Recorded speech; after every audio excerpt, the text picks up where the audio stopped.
Hi everyone! In this video we're going to be talking about the domains of rational functions and how the domain of a rational function is related to something called a vertical asymptote.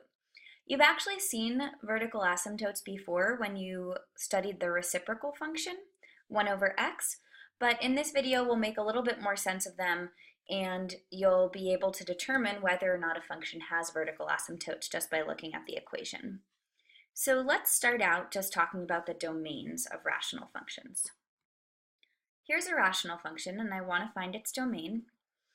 It's rational because it's a polynomial divided by a polynomial. We know from our last unit that the domain of a polynomial, like 3x by itself, is all real numbers. Also, the domain of x plus 10, since it's also a polynomial, has the domain of all real numbers. There's nothing that we can't plug into x plus 10.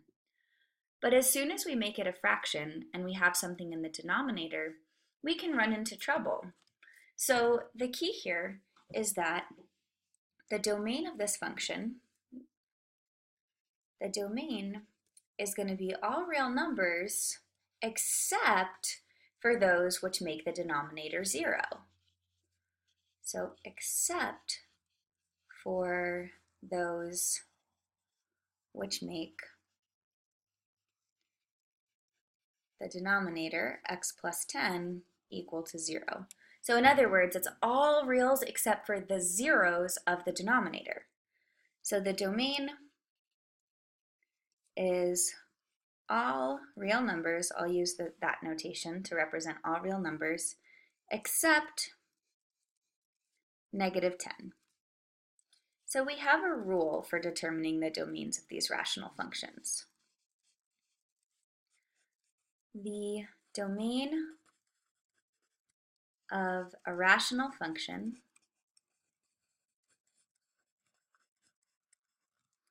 is all reals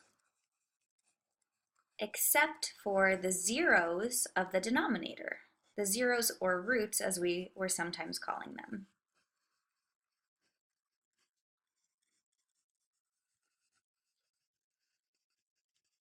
Okay. So all that work you did in the last chapter, figuring out how to find the zeros of polynomials, that's going to come in really handy now that we're studying rational functions, because every time I ask you for the domain of a rational function, you're going to need to find the zeros of the polynomial that's in the denominator. So suddenly all that work becomes extremely useful. Here's a more difficult example. We have a quadratic polynomial over a quadratic polynomial. By this rule, to find the domain, all I need to figure out is which ones to exclude, which numbers to exclude, and those are the zeros of the denominator. So the domain is all real numbers except for those x which make x squared minus 4x minus 12 equal to 0. So to find the zeros of this, we set it equal to 0 and solve for x. So what do we usually do in this case? Well, we would factor. So we factor it into two terms. They're going to multiply to 0.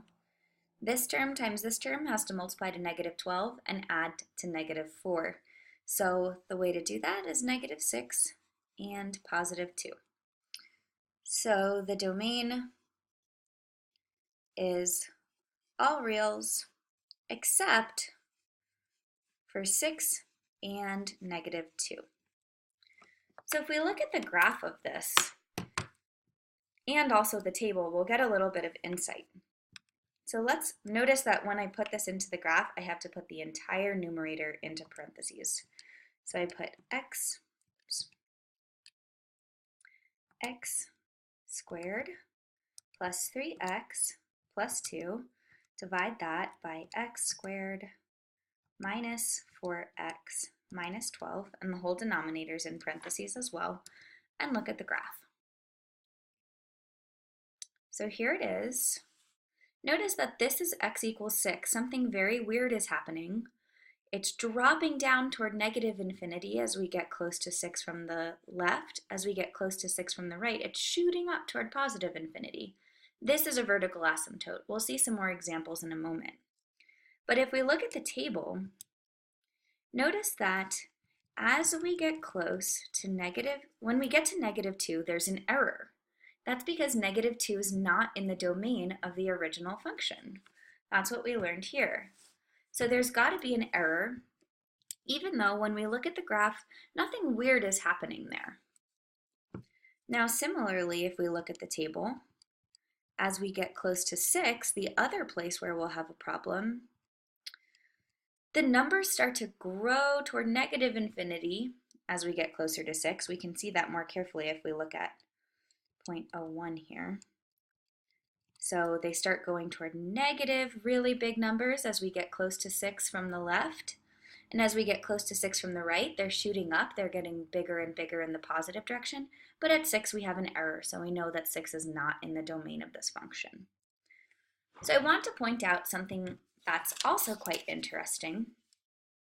We could simplify f of x. The way that we do this, you might remember, is by factoring the top and factoring the bottom and seeing if we can cancel anything out.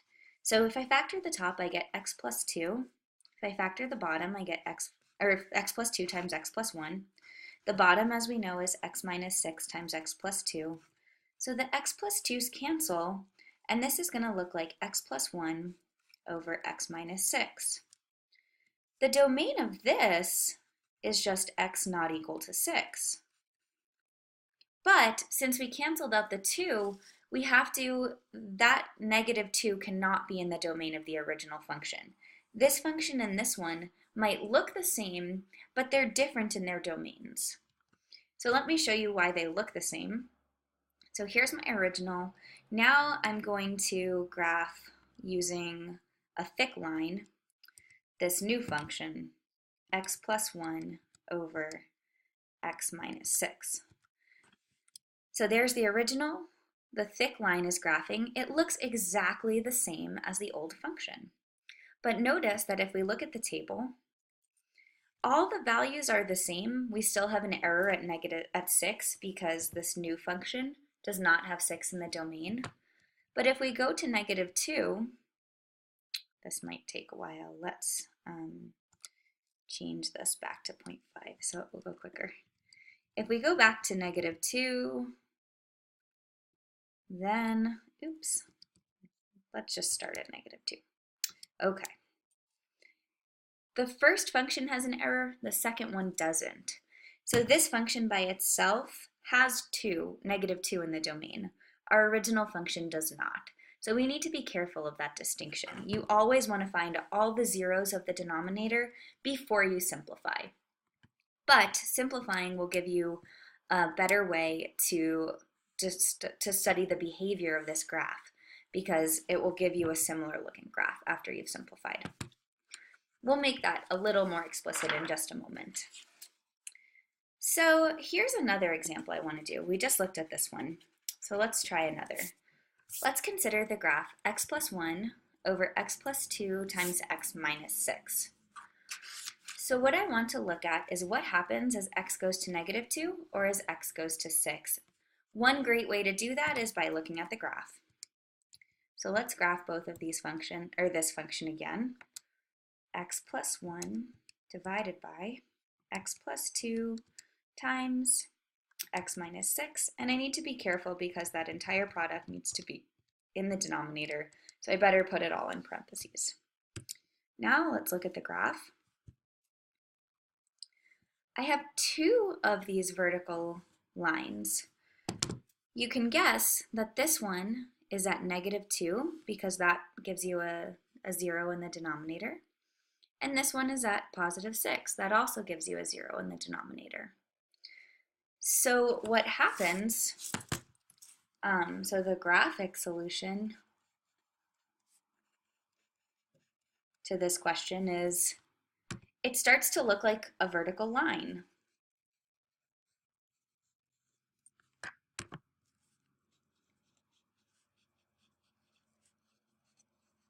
That's one observation we could make. Another observation is from the table. At -2, there's an error. because those are left out of the domain. So that's because -2 and 6 are not in the domain.